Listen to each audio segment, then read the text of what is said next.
So guys, कैसे हैं आप सब। मैं वहाँ क्वेश्चन सोसाइटी आगे आप लोगों के सामने काफ़ी दिन से पेंडिंग पड़ी हुई अपनी जावा की सीरीज़ को आगे बढ़ाते हुए। जैसा कि पिछले वीडियो में मैंने कहा था कि आपके सामने मैं ऑपरेटर्स, स्ट्रिंग मैनिपुलेशन के हमारे फंक्शंस जो थे वो, और मैथ क्लासेस, कुछ फंक्शंस हमारे होते हैं जावा में, उनको इलेबोरेट करूँगा। तो बात ये थी कि एक वीडियो में तो कर पाना पॉसिबल नहीं है, वीडियो बहुत लंबी हो जाएगी। पिछले वीडियो के लिए काफ़ी शिकायतें सुनी मैंने कि वीडियो लंबी हो गई थी, लेकिन वो एक्सप्लेनेशन वीडियो थी तो लंबी होनी ही होनी थी। इस वीडियो को कोशिश करूँगा थोड़ा छोटा रखूँ। तो आज की वीडियो में सिर्फ और सिर्फ ऑपरेटर्स क्या होते हैं उनके बारे में हम लोग जानेंगे जावा में, और कैसे यूज़ होते हैं उनके बारे में जानेंगे। मेक श्योर आप मेरा चैनल सब्सक्राइब करें और बाजू में बने हुए बेल आइकन को दबाइएगा, ताकि ऑपरेटर्स के बाद जब मैं और भी वीडियोस डालूंगा जो कि स्ट्रिंग मैनिपुलेशन और मैथ क्लासेस पे होगी, वो आपको पता चलती रहनी चाहिए ना। तो आपको पता कैसे चलेगी? जब आप लोग मेरे चैनल को सब्सक्राइब करेंगे।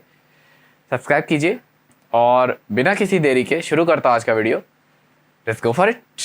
I killed it, it's murder, go crazy, berserker. I killed it, it's murder, go crazy, berserker. I killed it, it's murder, go crazy. So guys, जैसे कि हम लोग बात कर रहे थे जावा में ऑपरेटर्स के बारे में। ऑपरेटर्स सब जानते हैं कि ऑपरेटर्स क्या होते हैं। ऑपरेटर्स हमारे कुछ ऐसे हमारे फंक्शंस होते हैं जिनका इस्तेमाल करके हम लोग अलग अलग तरह के ऑपरेशंस कर सकते हैं ऑब्वियसली।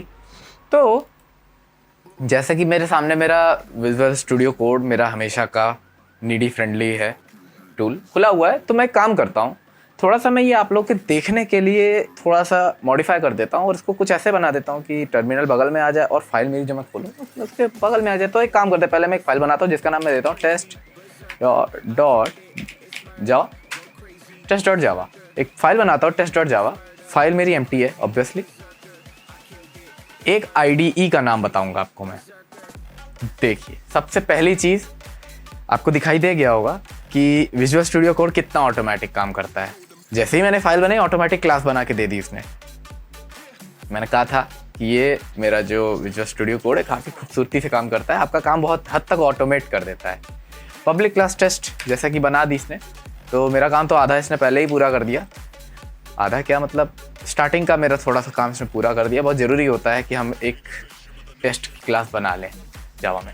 अब एक काम करता हूँ, टर्मिनल पहले बगल में ले आता हूँ, उसके बाद हम लोग जो है काम करते रहेंगे साथ में। उप्स, ठीक है, नाइस। ऐसे करते हैं इसको ताकि दिखता रहे।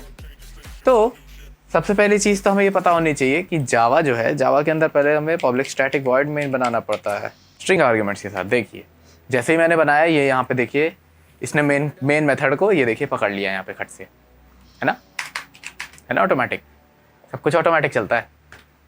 नेक्स्ट, ऑपरेटर्स के बारे में बात कर रहे थे। सबसे पहली चीज़, जो ऑपरेटर्स होते हैं ना, वो ऐसे ही वेरिएबल्स पे काम करेंगे जो कि न्यूमेरिक वैल्यू को होल्ड करेगा। अब वो चाहे आपका वेरिएबल ही क्यों ना हो, या फिर वो चाहे आपका वेरिएबल का एड्रेस स्टोर करने वाला पॉइंटर ही क्यों ना हो, दोनों न्यूमेरिक वैल्यूज़ को होल्ड करते हैं और वहीं पे जो है हमारे ऑपरेशंस परफॉर्म होते हैं। तो सबसे पहले तो मैं एक इंटीजर ही क्यों ना डिक्लेयर कर दूं, इंटीजर a।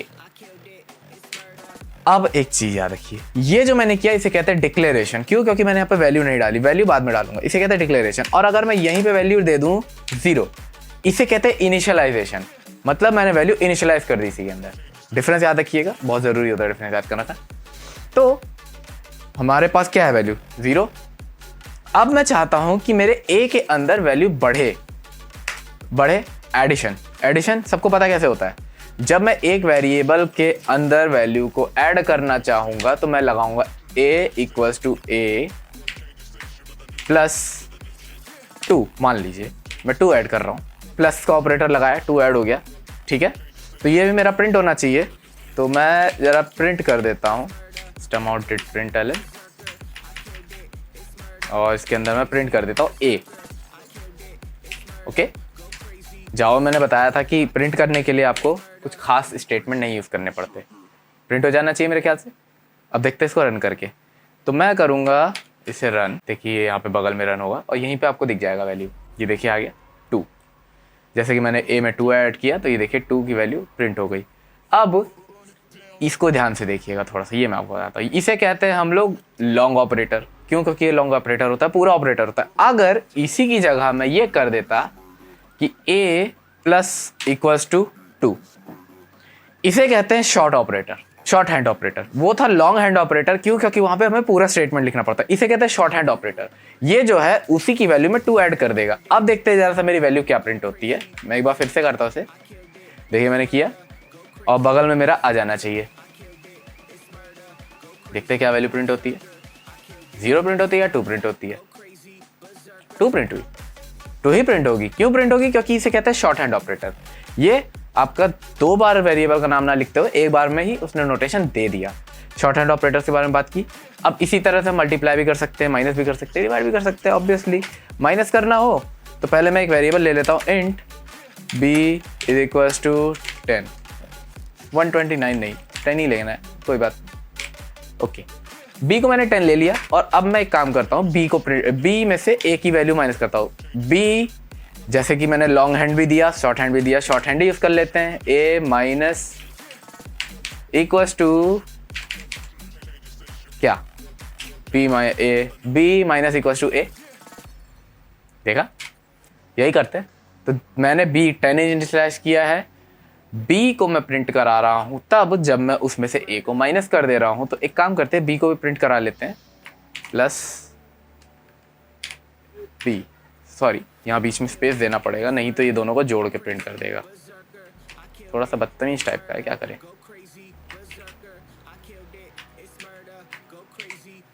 ओके, अब देखिए अभी दोनों की वैल्यू सेपरेट प्रिंट करेगा। काम करते हैं, लाइन ब्रेक कर देते हैं ना। ओके, लाइन भी ब्रेक कर दी, दोनों की वैल्यू आपस। अब क्या होगा? दोनों की वैल्यू प्रिंट होगी। मैंने क्या किया है देखिए, ध्यान दीजिएगा, फिर से बता रहा हूँ।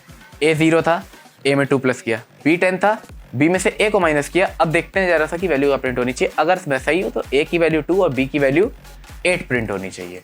चेक करते हैं, ये रहा मेरा रन का बटन। एक ही a की वैल्यू 2 और b की वैल्यू 8 प्रिंट हो रही है, मतलब मेरे ऑपरेटर सही से काम कर रहे हैं। दो तरह से आपको मैंने बताया ऑपरेटर्स यूज करने के लिए, या तो आप पूरा लिखिए b is equal to b minus a, या फिर आप ऐसे लिखिए शॉर्ट हैंड ऑपरेटर। ये ऑपरेटर आपको ज्यादा आसान पड़ता है, ये बहुत तेजी से काम करते हैं। आपकी प्रेफरेंस आपको जैसे याद हो जाए। देखिए मैं यहाँ पे इसको कमेंट आउट करके दिखा देता हूँ आपको। आप यहाँ पे क्या कर सकते हैं, यहाँ पे आप चाहे तो b is equal to b minus a ये भी लिख सकते थे, और ये भी वैसे ही काम करता। दिखाता हूँ, यहाँ से मैं इसको कमेंट आउट कर देता हूँ और इसको एनेबल कर देता हूँ। देखिए मैंने इसको एनेबल कर दिया, उसे कमेंट आउट कर दिया। अब देखते हैं ये काम करता है या नहीं। वैसे तो काम करना चाहिए, लेकिन फिर भी देखते हैं, एक बार देख लेने में क्या जाता है। क्रॉस चेक तो जाना चाहिए ना। मैंने रन किया और देखिए वैल्यू प्रिंट हो गई, फिर से वही प्रिंट हुई, 2 और 8। सिंपल, देखिए कितना सिंपल है। इसी तरह से अगर मैं चाहूँ तो मल्टीप्लाई के लिए भी यही कर सकता हूँ, डिवाइड के लिए भी यही कर सकता हूँ। मैं चाहूँ तो वो कर सकता हूँ, लेकिन एक बात बता दूं, जब आपको 2 वैल्यूज को यूज करके किसी तीसरे में वैल्यू डालनी हो तब ये ही वाला यूज होगा। आप किसी दूसरे को नहीं यूज कर सकते। मान लीजिए मैं c का इस्तेमाल करने जा रहा हूँ, इंटीजर c, जिसमें मैं कोई वैल्यू नहीं डालूंगा। c में मैं इन दोनों की वैल्यू डालता हूँ मल्टीप्लाई करके, तो c is equal to a multiplied by b। अगर मैं ये कर रहा हूँ तो सिर्फ और सिर्फ याद रखिएगा, तब मेरे इस वैल्यू में इन दोनों की वैल्यू मल्टीप्लाई होके आ जाएगी। इन दोनों की खुद की वैल्यूज पे कोई फर्क नहीं पड़ेगा, याद रखिए। ठीक है, चलिए इसको भी दिखा देता हूँ आपको मैं। इसको भी प्रिंट कर देते हैं। देखिए मैं इसको प्रिंट करा देता हूँ और यहाँ पे भी एक लाइन ब्रेक कर देता हूँ, नहीं तो आप लोग शिकायत करने लगोगे कि यार क्या है, फॉर्मेटिंग सही समझ नहीं आ रही। चलिए ये किया मैंने और मैंने फिर से एक बार प्रिंट करा दिया। देखिए 2 और 8, 8 2 जा 16, ये देखिए प्रिंट हो गया। मतलब दोनों की वैल्यू इसमें आ गई। सिंपल है, ऑपरेटर्स है ना, प्लस माइनस मल्टीप्लाई डिवाइड काम कर रहे हैं। इसके अलावा हमारे पास ये हमारे होते हैं अर्थमेटिक ऑपरेटर्स। क्या? Arithmetic operators. इसके अलावा हमारे पास इंक्रीमेंटल ऑपरेटर्स होते हैं, जिनके बारे में मैं बताना चाहूंगा, जैसे कि प्लस प्लस ए। अगर मैं यहाँ प्लस प्लस ए कर दूं ऑपरेटर लगने से पहले, उसके बाद अगर मैं प्रिंट करूं तो होगा ये कि यहाँ पे वैल्यू मेरी चेंज हो जाएगी। कब चेंज होगी?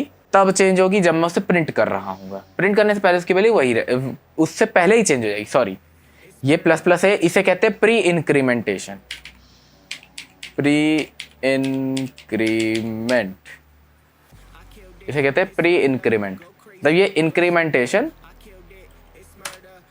पहले ही हो जाएगा, बाद में इस्तेमाल होगा। ठीक, अगर यहीं पे अगर मैं करता ये कि मैं लिखता मैं चलिए एक काम करता हूँ, मैं वैल्यू को तुरंत नॉर्मलाइज करूँगा, ए माइनस माइनस, ठीक है।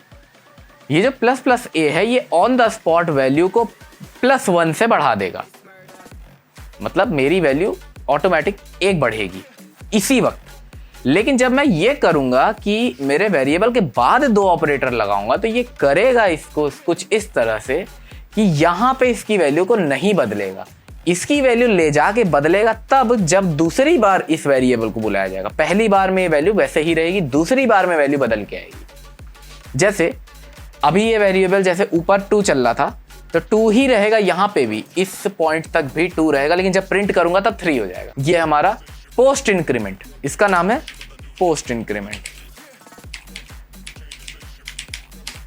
पोस्ट इंक्रीमेंट, ठीक, पोस्ट इंक्रीमेंट नाम है इसका। अब प्री इंक्रीमेंट बताया, पोस्ट इंक्रीमेंट बताया, सब कुछ बता दिया। नेक्स्ट जो चीज हमको जाननी है वो है हमारे लॉजिकल ऑपरेटर्स।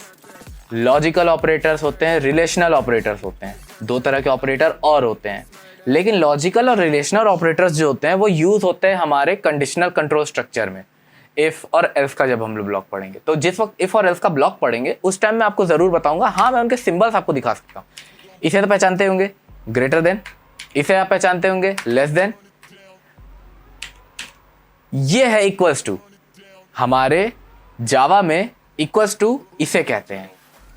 जावा में क्या, लगभग हर प्रोग्रामिंग लैंग्वेज में इक्वल्स टू का सिंबल ही है।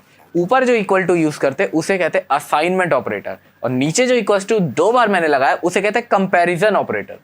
समझिएगा बात का अंतर, ये नीचे कंपेयर कर रहा है, ऊपर वो असाइन कर रहा है, इसलिए वो असाइनमेंट ऑपरेटर है और ये कंपैरिजन ऑपरेटर है। ओके, हाँ, इस इक्वल्स टू को असाइनमेंट ऑपरेटर बोलते हैं। एक बार फिर से बता दूं।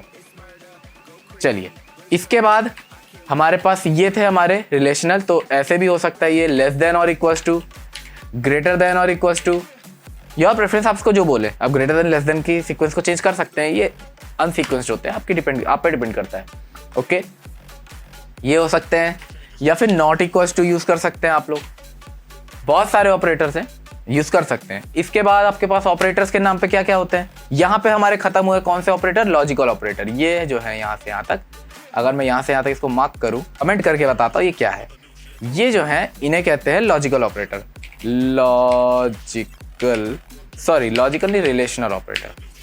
लॉजिकल ऑपरेटर अब बताने जा रहा हूँ, इन्हें कहते हैं रिलेशनल ऑपरेटर।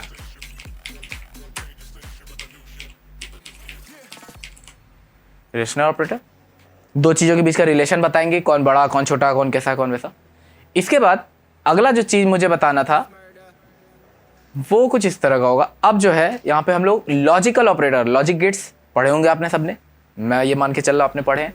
अगर आपने पढ़े हैं तो आपको पता होगा एंड, ओके, या फिर और नॉट, तो ऊपर मैंने अभी बता ही दिया। ये और नॉट, 3 ऑपरेटर्स आपको पता ही होंगे, एंड और नॉट, यही 3 ऑपरेटर्स हमारे होते हैं। इन 3 ऑपरेटर्स को बोला जाता है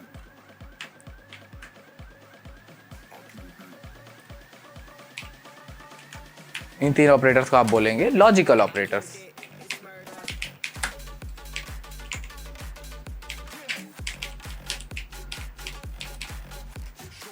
सिंपली हमको समझ में आई होगी चीजें, कैसे हमने क्या क्या किया। मैंने आप लोगों को बताया अर्थमेटिक ऑपरेटर्स, जो कि हमारे सिंबल्स कंप्यूटर पे होते हैं, उन सिंबल्स को हम डायरेक्टली असाइन करके लिख सकते हैं। ये वाला मैंने बताया था एक सेगमेंट, जहाँ पे आप अगर किसी नंबर में खुद में कोई नंबर ऐड करना हो तो हम लोग शॉर्ट हैंड ऑपरेटर यूज़ कर सकते हैं। किसी तीसरे वेरिएबल में 2 की वैल्यूज़ डालनी हो, चाहे वो नंबर वैल्यू हो चाहे 2 वेरिएबल की वैल्यू हो, तो उसके लिए हम ये लॉन्ग ऑपरेटर्स यूज़ करते हैं। Post increment operator, pre increment operator, दोनों बता दिए यहाँ पे मैंने दोनों में। उसके बाद यहाँ से यहाँ तक ये रिलेशनल ऑपरेटर, यहाँ से यहाँ तक है लॉजिकल ऑपरेटर्स, सब कुछ बता दिया मैंने। होप कि आपको पसंद आया हो, समझ में आया हो। मेक श्योर मेरे चैनल को सब्सक्राइब कीजिए, ताकि आगे चल के जब हम लोग ऑपरेटर्स के बाद स्ट्रिंग ऑपरेशंस पे जाएं तो आपको मेरी वीडियो पता चल सके। तब तक के लिए आप लोग से विदा लेता हूँ। मेरा नाम है अतुल कुमार शर्मा, आप देख रहे हैं मिस्टर प्रोग्रामर शर्मा जी, जहाँ पे हम लोग प्रोग्राम के बारे में इसी तरह से बात करते रहते हैं। मिलता हूँ आपसे अगली वीडियो में, तब तक के लिए नमस्कार। I killed it, it's murder, go crazy, berserker. I killed it, it's murder, go crazy, berserker. I killed it, it's murder.